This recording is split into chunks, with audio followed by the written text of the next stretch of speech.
melhor decisão para esse momento das nossas vidas. Essa é a melhor decisão, estar aqui hoje.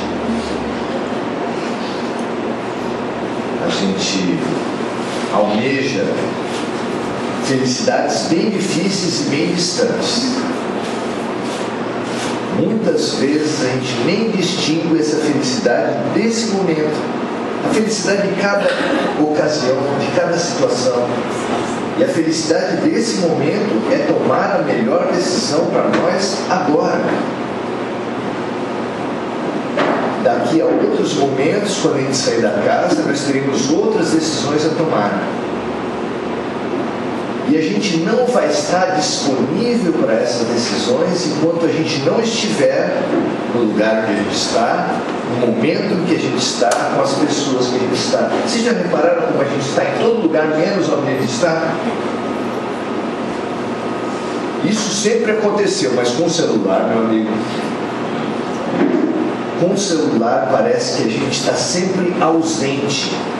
E é muito interessante essa palavra ausente, porque em psicologia, quem sofre de ausências é uma pessoa com problemas mentais. Hoje a humanidade está sofrendo de ausências, porque você está conversando com uma pessoa e a pessoa aqui, ó. Você não está com as pessoas que você pensa estar, não está no momento que você pensa estar. Então agora dediquemos-nos a estar aqui. Quando a gente sair, a gente deve se dedicar a estar lá fora. Nem é onde a gente vai. A gente põe o pé na rua, já está onde a gente vai. Eu tenho uma mestra na minha vida, que é a minha sobrinha autista. Um momento, um ritual familiar é a pizza da sexta-feira. Reúne a família, todo mundo tem o seu rito. E ela, quando senta à mesa e chega a pizza, ela senta à mesa, até ali ela estava obcecada pela pizza. Que horas chega a pizza? A pizza está vindo? Que pizza de quê? O que é que nós vamos comer? Que pizza você vai comer? E o tempo todo falando isso. Chegou a pizza e sentou na mesa, ela pergunta: tem doce? Como a mente governa o corpo, ela vai comer a pizza com sabor de pudim. Pizza com sabor de pudim. Por quê? Porque ela sempre está longe, ela sempre está à frente, ela não consegue saborear o momento. Ainda bem que é só ela, né? Aqui não tem ninguém ansioso, todo mundo está vivendo bem o momento, tranquilamente. Mestra, a vida nos traz mestres nas figuras mais diferentes. A gente imagina um mestre em posição de lótus, careca, até aí tudo bem, fazendo meditação, fazendo om, fazendo orações, com rosto de profeta, figura de profeta. Será que são esses os mestres da vida? Será que são esses as situações que nos ensinam? Se eu falasse aqui sobre gratidão, vocês certamente lembrariam de quem? De uma avó, de um tio, de uma tia, das figuras que alegraram e que povoaram nossas vidas, não é isso? Alguém lembraria dos inimigos? Dos chefes chatos, dos professores que lhe oprimiram? Alguém lembraria disso? Pois Jesus falou para a gente amar os nossos inimigos. No caminho de amar, que para a gente está meio distante, vamos concordar, né?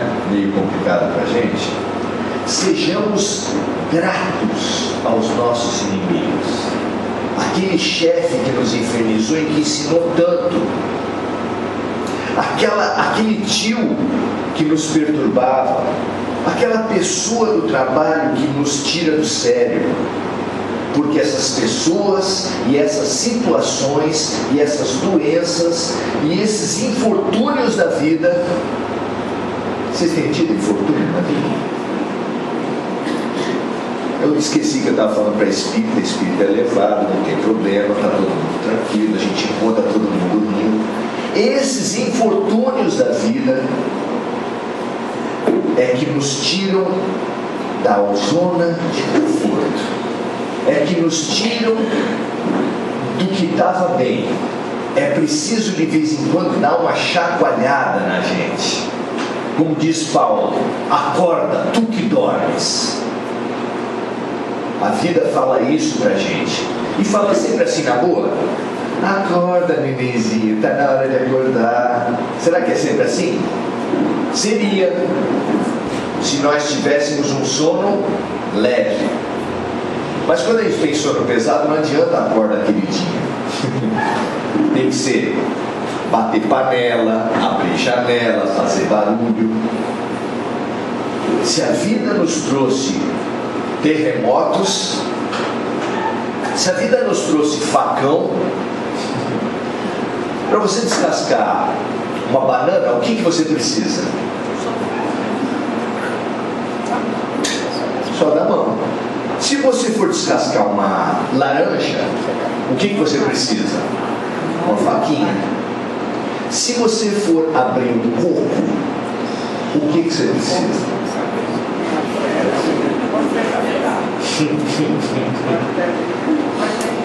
Você precisa de facão. Ele está dizendo a cabeça porque ele é bem cabeça dura. Todo mundo aqui no Semente sabe que se alguém é cabeça dura, é ele. Aí ele já imagina a cabeça para ver o coco. Porque dos cocos mais duros que tem, o coco dele é amigo, a gente tem liberdade de nomear. A vida também precisa de um instrumento conforme o que ela precisa abrir. E como nós somos, nós, a transição planetária, nós 7 bilhões de encarnados, nós temos entre os cocos duros, não adianta pedir faquinha, não adianta pedir fala mais mansa, porque para nós está sendo preciso o quê? Como diria o programa de humor, porrada. Nós estamos precisando levar chacoalhão. Que tempos são esses? Você já imaginou na história como é que vão ser caracterizados nossos tempos? Os defensores do bem comum, que são nossos líderes políticos, roubam. Os defensores da espiritualidade, nossos líderes espirituais, abusam sexualmente de crianças. Que tempos são esses? Que tempos são esses que a gente está vivendo? Se faz terrorismo em nome de Deus. As pessoas se cercam de bombas e vão até lugares que tem bastante gente. Espero que não tenha ninguém aqui terrorista, sinceramente.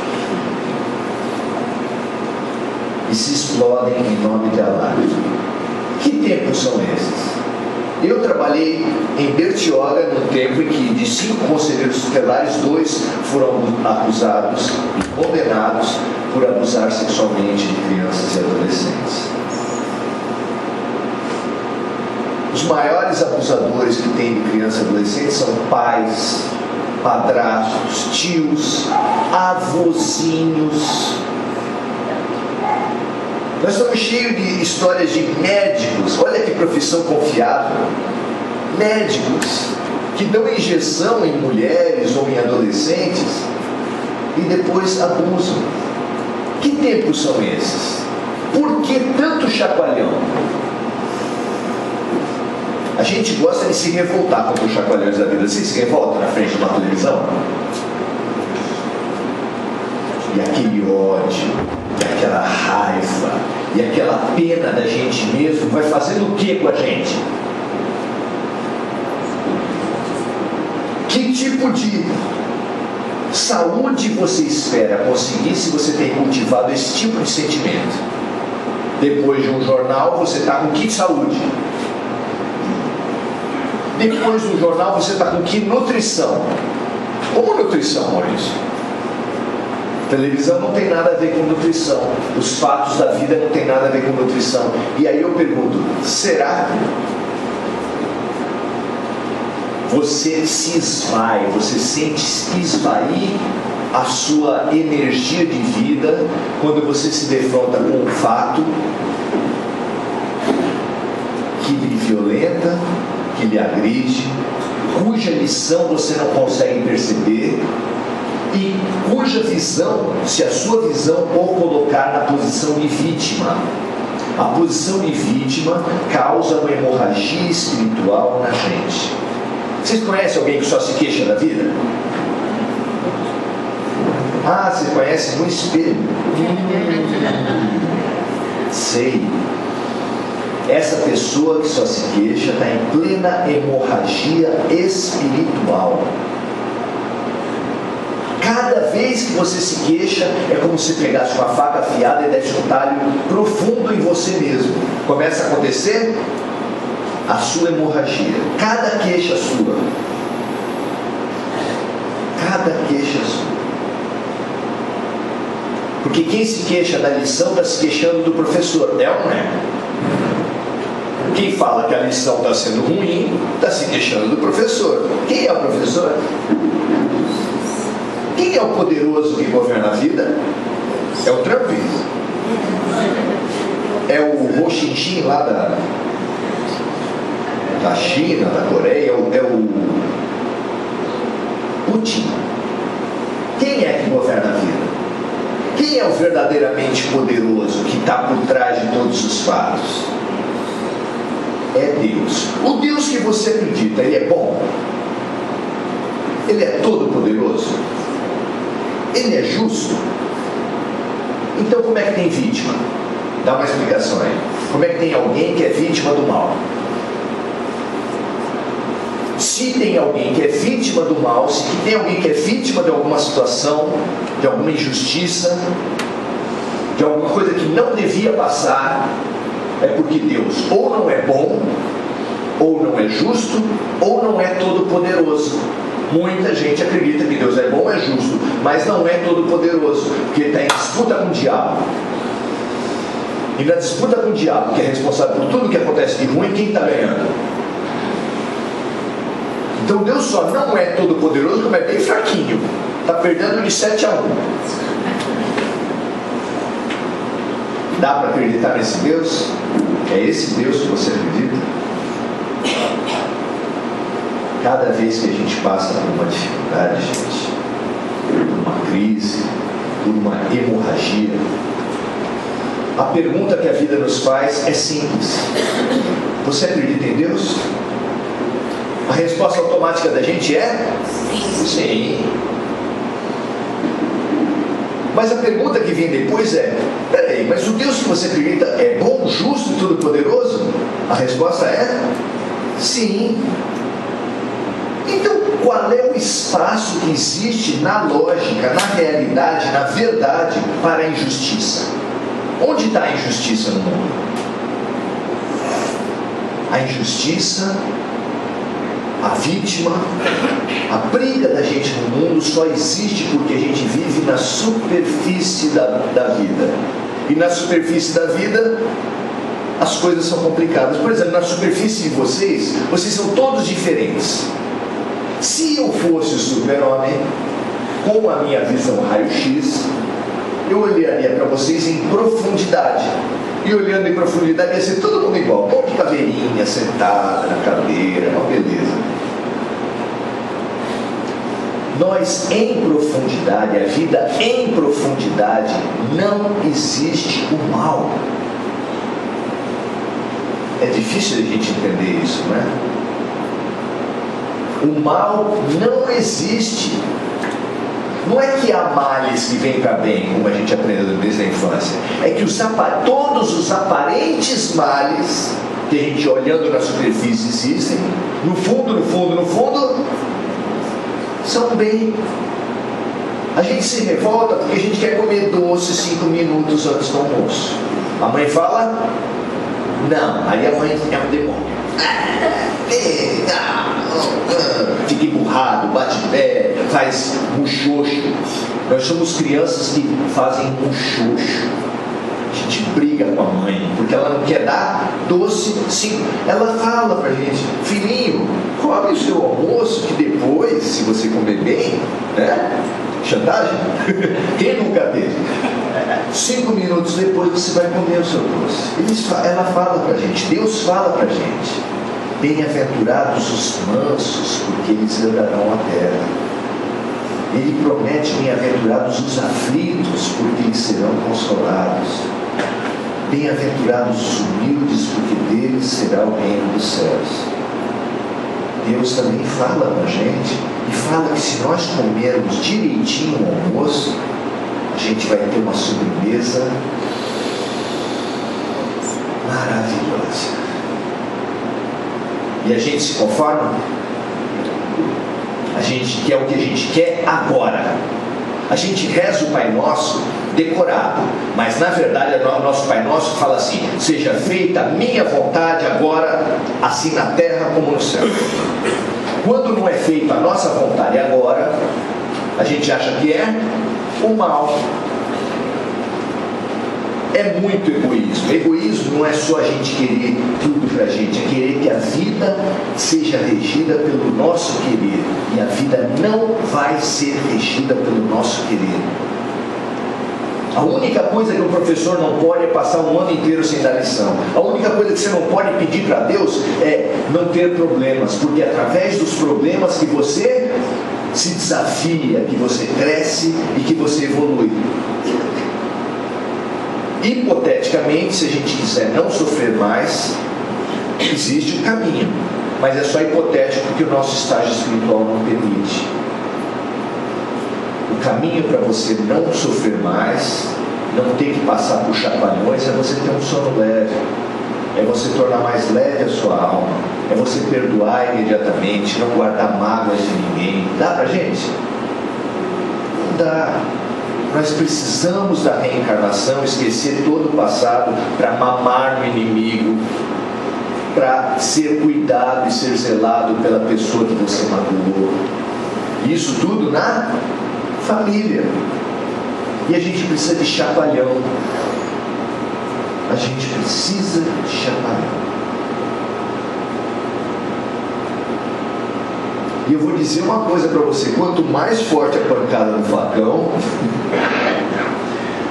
como o abridor de fruta é perfeito, quanto maior a pancada do facão, é porque a casca está grossa. Não briguemos com a vida. A casca é grossa, ele só está abrindo, porque daí vai brotar a polpa nutritiva, a água que mata a sede. A gente precisa pensar então: do que eu tenho me alimentado? Como eu tenho nutrido? Do que é composta a minha alma hoje? Essa análise precisa ser feita momento a momento, porque senão você está engrossando a sua casca e chamando o facão. Deus nunca desiste de nós. Ele nunca vai falar: essa fruta é muito dura, vou desistir dela. Nós nunca vamos para aquele inferno teológico que quem errou vai ficar por toda a eternidade. Isso é imaginação péssima de homens. Deus de amor nunca desiste de nós, mas isso quer dizer que quando encontra alguém casca grossa, ele precisa de providências mais fortes, e ele vai aumentando a providência. A gente não aprende com a dor de um estranho. Estranhos aparecem para a gente com dores. A gente fala: cada um no seu quadrado, dane-se. Daí essa dor vem de um parente, e você fala: tá vendo? Soube criar teu filho, agora se dana. Aí a dor vem pra gente, e a gente fala: pô, por que tanta dor? Porque você não ouviu.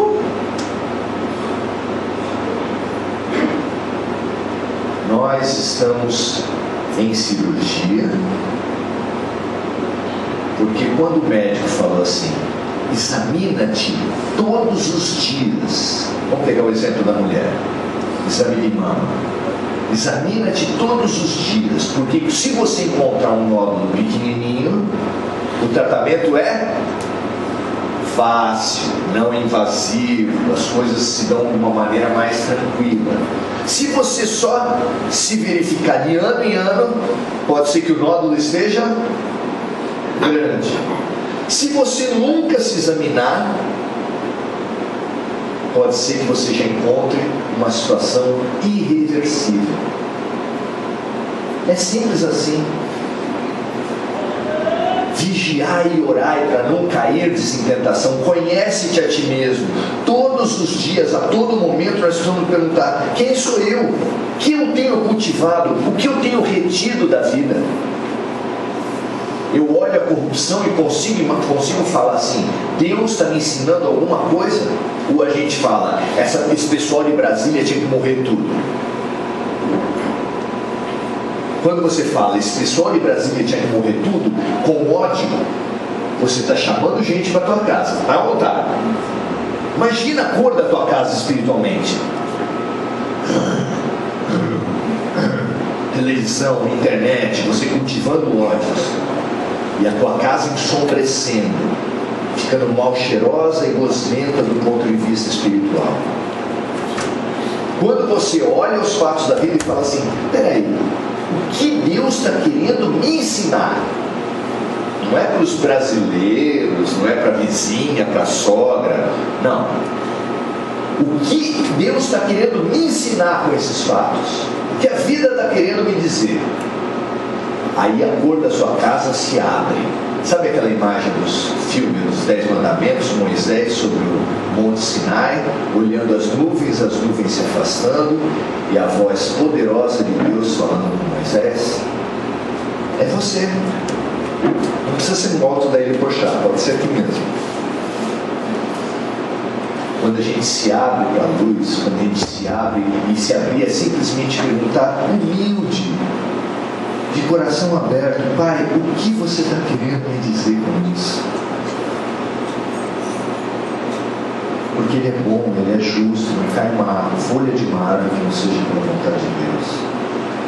Quando você permite abrir o teu peito e, acreditando na vida, perguntar humildemente para o seu anjo de guarda na sua oração antes de dormir, porque depois de dormir Ele vai te assistir, Ele tem meios de te dar os toques, de te explicar o que representa a pessoa que está tentando te perturbar, o que representa a tua doença, o que representa uma morte em família.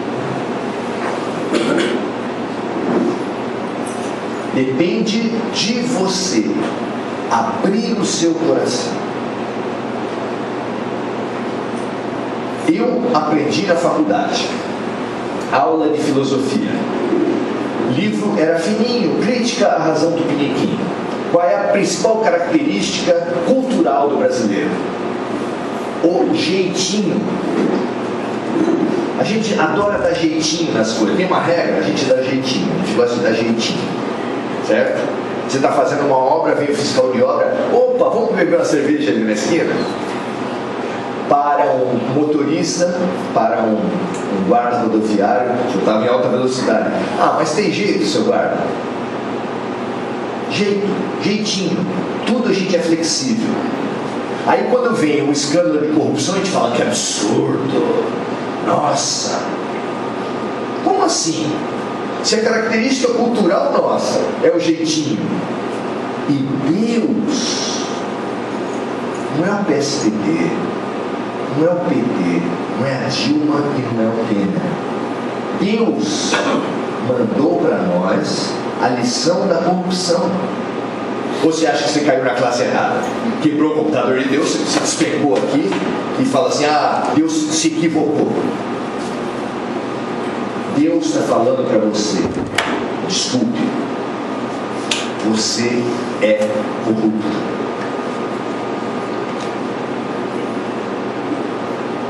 Você é corrupto. Vocês brasileiros são corruptos. Quando a gente aprende isso, quando a gente começa a ter um problema, porque quem não tem problema não tem solução. O alcoólatra que fala que para a hora que quiser não vai se resolver, não é verdade? Quando a gente começa a nossa cura quando fala assim: eu sou corrupto. Vocês são corruptos? A gente ainda está em dúvida, né? A gente ainda está em dúvida. Antes da corrupção, Deus mandou um professor muito mais suave, muito mais tranquilo, tão imenso, mas tão imenso, que num país com Ayrton Senna, Pelé, Juscelino Kubitschek, Pedro II, almas de luz, por voto popular, escolheram esse homem como o brasileiro mais importante da história. Isso foi antes da corrupção. Quem é esse homem? Chico Xavier. Num país que tem 5% de espíritas, ele foi eleito com 70% dos votos. Como assim? Eu não entendi. Vocês já entenderam isso? Como é que pode? 5% são espíritas, 70% dos votos dos brasileiros foram para Chico Xavier. Como assim? Por quê? Ele foi reconhecido como um exemplo, um luminário, uma vida de serviço. Para quem? Ele serviu os judeus, os católicos, os ateus. Ele serviu indiscriminadamente. Por isso que ele foi reconhecido indiscriminadamente por diversas religiões. Não vou falar por todas, ninguém é unanimidade, mas por diversas. Ele veio ensinar o que pra gente? Aí depende de cada um. Você olha para Chico Xavier, que valor surge na tua mente?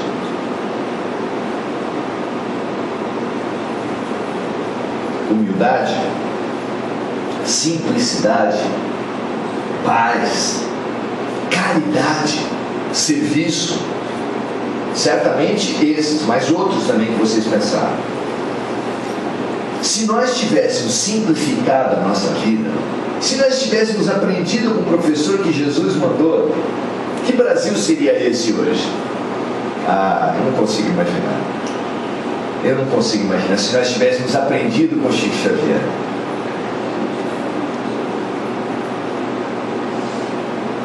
Porque nós somos projetos caros.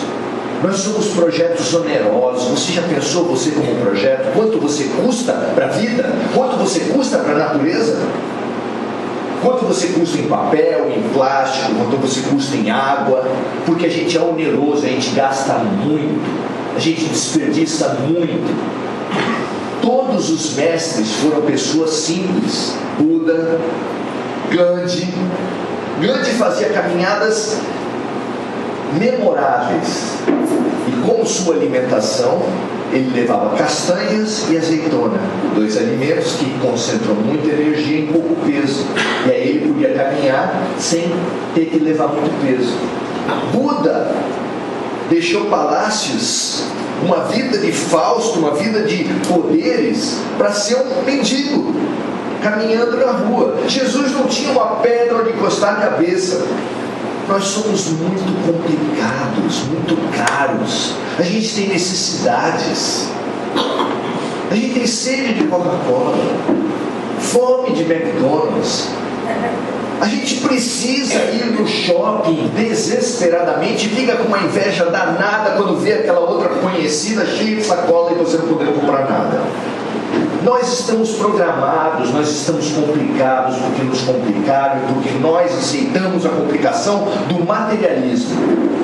O materialismo e o consumismo é o inimigo de todas as religiões, porque é o inimigo do ser humano.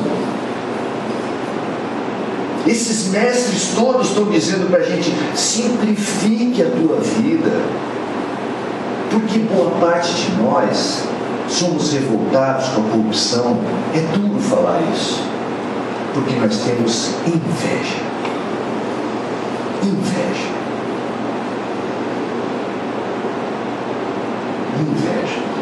Disse que o brasileiro não briga contra a panelinha, briga por não estar dentro. É fácil, você acompanha um candidato em qualquer eleição. O que pedem para ele? Um jogo de camisa, uma cadeira de roda, uma dentadura, uma operação, um cargo para o meu cunhado. A gente acha horrível isso nos outros, mas a gente mesmo está cansado de fazer a mesma coisa. Chega de hipocrisia. Hipocrisia foi o alerta que Jesus deu para todos os religiosos do seu tempo, que eram como sepulcros caiados, branquinhos por fora e por dentro cheios de podridão. A vida está falando para a gente assim: simplifica. Você não precisa de metade do que é imprescindível para você hoje. Lindo aquela história de Sócrates, que todo dia até o mercado de Atenas passeava, andava, olhava todas as lojas, via com detalhes os produtos novos e não comprava nada. Mas como ele fazia isso todo dia, começou a chamar atenção. Chegou um vendedor e falou assim: mas todo dia o senhor vem aqui e não compra nada? É porque eu adoro vir até aqui e ver quanta coisa eu não preciso. De quanta coisa eu não preciso. De quanta coisa nós não precisamos, estamos nos matando para isso. Será que precisa chegar à morte para a gente perceber que nós gastamos uma vida em torno de coisas inúteis?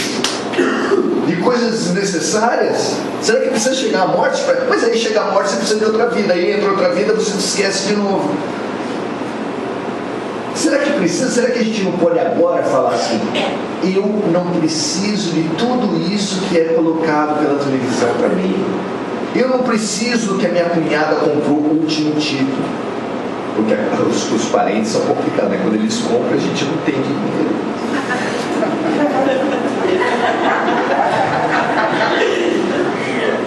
Justamente quando você não tem dinheiro, que o parente aparece uma coisa nova. É um saco isso. Isso perturba a gente. Perturba muito as pessoas. Não a gente, mas as outras pessoas. A nossa saúde está comprometida pelo nosso olhar. Os problemas que a gente pensa que são nossos problemas não são os nossos problemas. O problema da nossa vida é a maneira como a gente olha e como a gente vive os nossos problemas.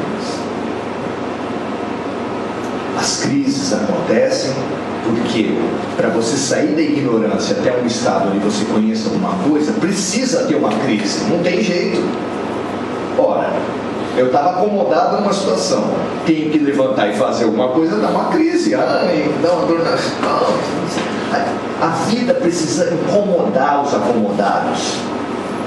E se você está incomodado, normal. Eu estou com dores. Ok. A gente se solidariza porque Jesus nos ensinou a nos solidarizar com todos que sofrem. Mas nós estamos a caminho. Todos nós estamos sendo chamados. Se a gente aprender a reconhecer nas dores o chamado, a gente vai ter que optar entre se revoltar, continuar a ter pena da gente mesmo. Eu vou sempre no semente. Foi comigo que vai acontecer isso. Ou acreditar de verdade em Deus. O que vocês acham? Se você acreditar de verdade em Deus, aí você pode ouvir um eco de anjos à volta de você, eles cantando uma música que não é identificada como espírita, mas que é fabulosa, que fala assim: segura na mão de Deus e vai. Bom dia para vocês.